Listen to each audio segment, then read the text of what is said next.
കലോത്സവ വേദിയിൽ ഡ്യൂട്ടിയിലുണ്ടായിരുന്ന തൃശൂർ ACPക്ക് ഒരു സമ്മാനമെത്തി. പേരാമംഗലം സ്വദേശി അതുല്യാണ് മാസങ്ങൾക്ക് മുൻപ് വരച്ച ചിത്രം ACP സലീഷിന് നൽകിയത്. ചെറിയ പ്രായം മുതൽ കേൾവിക്കുറവുള്ള അതുല്യയുടെ കഥ ആരുടെയും കരളലിയിപ്പിക്കുന്നതാണ്.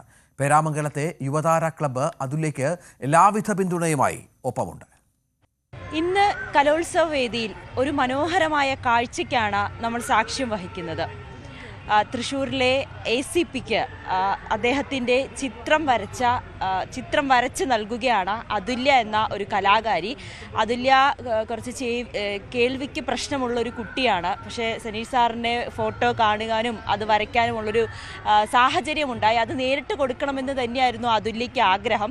അങ്ങനെ അത് ഈ കലോത്സവ വേദിയിൽ വെച്ച് സാധിക്കുകയാണ്. സാർ ഇത് അറിഞ്ഞിരുന്നു അതുല്യ പടം വരച്ചത്? എനിക്കറിയാമായിരുന്നു. ഞാൻ ഇവരുടെ ഒരു അമ്പലത്തിലൊരു പ്രോഗ്രാമിൽ പങ്കെടുക്കാമെന്ന് കഴിഞ്ഞ വർഷം തൃശ്ശൂർ ACP ആയിരുന്ന സമയത്ത് സമ്മതിച്ചാണ്. പക്ഷേ അൺഫോർച്ചുനേറ്റ്ലി ഒരു ഡ്യൂട്ടി വന്നതുകൊണ്ട് അന്ന് എനിക്കത് ചെല്ലാൻ സാധിച്ചില്ല. അന്ന് എനിക്ക് തരാൻ വേണ്ടി അന്ന് വരച്ച സാധനമാണത്. ഇപ്പോഴാണ് ഇതിന് സമയം വന്നത്. എന്തായാലും നമുക്ക് ആ ചിത്രം ഒന്ന് സാറിന് കൊടുക്കാം. സാർ അതൊന്ന് തുറന്നു നോക്കാം നമുക്ക്. എന്തായാലും വടക്കുന്നാഥന്റെ മണ്ണിൽ വെച്ച് ആ ചിത്രം സാറിന് വാങ്ങാനുള്ള ഒരു ഭാഗ്യം കൂടി ഉണ്ടായി.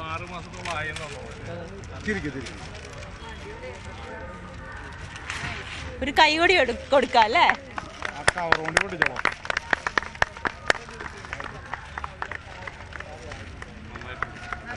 വളരെ മനോഹരമായിട്ടാണ് അതുല്യ സനീഷ് സാറിന്റെ ചിത്രം വരച്ചത്. അത് ഫ്രെയിം ചെയ്ത് മനോഹരമാക്കി കൊണ്ടുവരികയും ചെയ്തു. അതുല്യ കേസ്. അതെ, ഈ കലോത്സവ വേദിയിൽ എവിടെ നോക്കിയാലും കലാകാരൻ തന്നെയാണ്. പോലീസിലെ ഇടയിലെ കലാകാരന്മാരെ നമ്മൾ ഇന്നലെ പരിചയപ്പെട്ടതാണ്.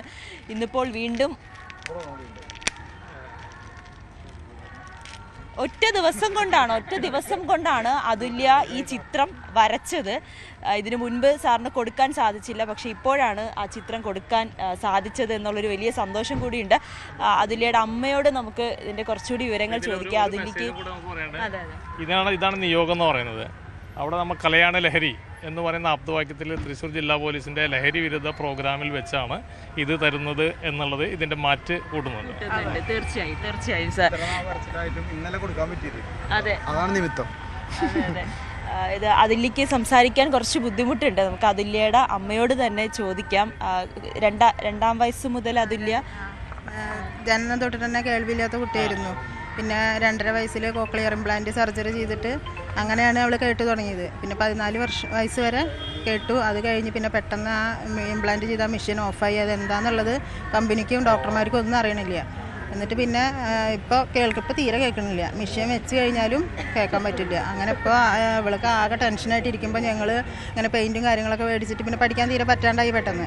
അപ്പോൾ അങ്ങനെ വെക്കേഷനിലൊക്കെ ഇരുന്ന് വരച്ചിട്ട് പഠിപ്പിച്ചിട്ടൊന്നുമില്ല. സ്വന്തമായിട്ട് യൂട്യൂബിൽ നോക്കിയിട്ട് അങ്ങനെയൊക്കെ വരച്ചിട്ട് 2 വർഷം ആയി. പിന്നെ ഇപ്പോൾ അതായിട്ട് അങ്ങോട്ട് ചെയ്തിട്ടുണ്ട്. പക്ഷെ അത് അവളെ തലയിലൊരു കുഴപ്പമില്ല, ഈ വിഷയനൊരു കംപ്ലൈൻറ്റും ഇല്ല. പക്ഷെ എന്താണ് അത് അങ്ങനെ ഓഫായി പോകണമെന്നുള്ളത് മനസ്സിലാവുന്നില്ല. ഇതിൻ്റെ കമ്പനി ഓസ്ട്രേലിയൻ കമ്പനി ബാംഗ്ലൂരൊക്കെയാണ്. അപ്പോൾ അവർ ഇവിടെ വന്നിട്ട് നോക്കുന്നുണ്ട്. പക്ഷെ എന്നാലും അവർക്കത് മനസ്സിലാവുന്നില്ല എന്താണെന്നുള്ളത്. അപ്പോൾ മെഷീൻ ഇപ്പോഴും തലയുടെ ഉള്ളിലുണ്ട്. മെഷീൻ തലയുടെ ഉള്ളിലുണ്ട്. അത് വെച്ചാലും കമ്പനിക്കാർ വരുന്നുണ്ട് ഇവിടെ.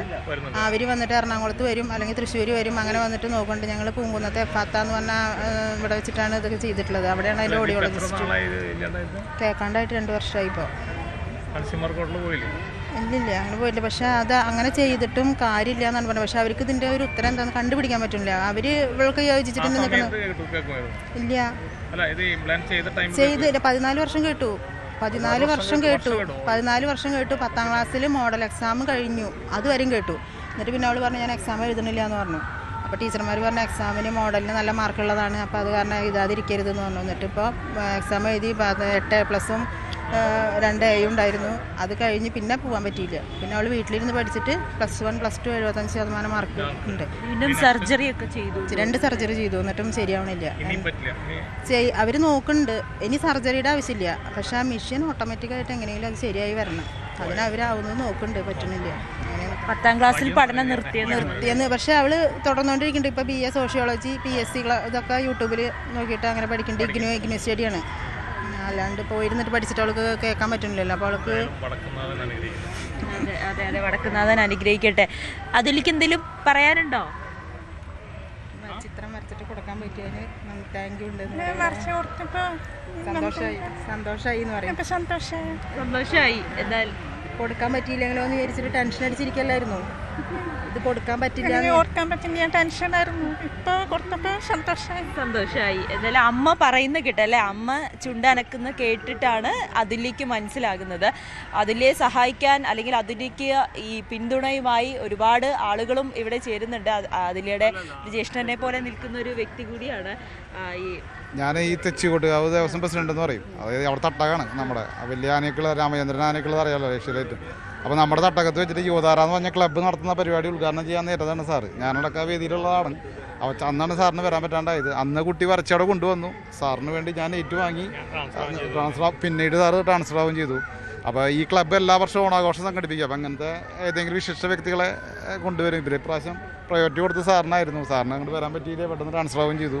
കുട്ടി ടെൻഷനിലായിരുന്നു. കാരണം ഇത് ഒരാൾക്ക് വരച്ചിട്ട് നന്നാവുകയും ചെയ്തു. ഏറ്റവും ആൾ വരച്ചാൽ തന്നെ ഏറ്റവും മികച്ച രൂപത്തിൽ വന്നതാണ്. കൊടുക്കാൻ പറ്റാത്തൊരു വിഷമം ഉണ്ടായിരുന്നു. അപ്പോൾ എന്നും വിളിക്കും ഇടയ്ക്കിടയ്ക്ക്. സാറാണെങ്കിൽ എല്ലാവരും കൂടി ഒത്തു ചേർന്ന് അങ്ങനത്തെ നല്ലൊരു വേദി കിട്ടാൻ വേണ്ടിയിട്ടാവും നേരം വയ്ക്കുണ്ടാവുക. അതാണ് കേസ്. അപ്പോൾ സാക്ഷ്യം വഹിക്കാൻ ന്യൂസ് 8ക്കും കഴിഞ്ഞു എന്നുള്ളത് ഇരട്ടി സന്തോഷമാകുന്നു. എന്തായാലും വളരെ മനോഹരമായിട്ടുള്ള സന്തോഷം നിറയ്ക്കുന്ന ഒരു കാഴ്ച തന്നെയാണ്. അതുല്യ ചിത്രരചന പഠിച്ചിട്ടില്ല, പക്ഷേ വളരെ മനോഹരമായിട്ടാണ് സനീഷ് സാറിൻ്റെ ചിത്രം വരച്ച് അത് സാറിന് കൈമാറിയത്. ക്യാമറാമാൻ KP ധനേഷിനോടൊപ്പം നവമി ദിനേശ്, ന്യൂസ് 18 തൃശ്ശൂർ.